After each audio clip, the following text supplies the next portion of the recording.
In Investing 101, Juli Niemann, the Executive Vice President at Smith Moore in St. Louis, is here with investing strategies.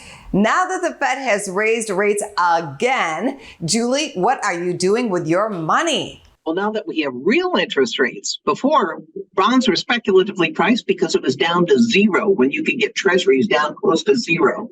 Now we have real yield on it. So I'm going back to the old 60-40 portfolio of 60% stocks, 40% bonds. Which kind of bonds?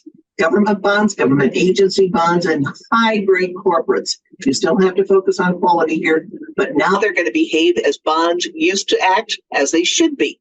Dampers of risk on the portfolio and giving you some real predictable income. That's the key part. But stocks are really still the place to be now. It's only what areas do you want to be in? Well, finally, after a huge tech wreck, we've got techs coming back and coming back nicely. But this time it is different because most of it is being fueled by artificial intelligence. Obviously, all the buzz, and it's going to be for some years to come because this is really a revolution, very much like the industrial revolution that we're embarking upon now.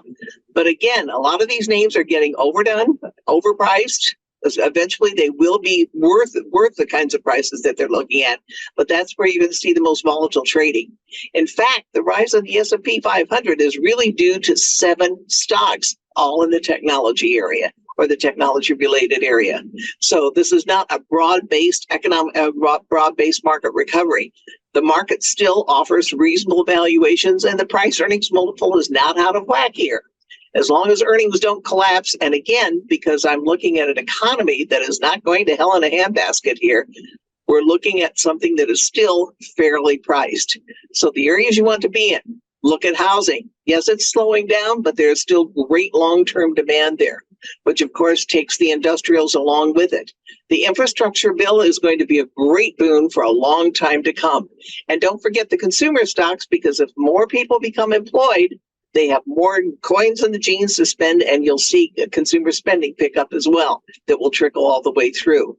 Right now, the ones that are probably the cheapest, but still a little anxious about it, are the banks. The banks have been through some good times and some bad times. I'd love to buy them right now, but I'm still holding off a little bit on the banking sector. But that's the ones to watch here.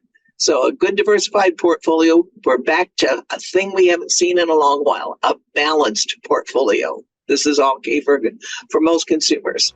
Thank you, Juli. Thank you. Go to businessfirstam.com for where to see our show on TV.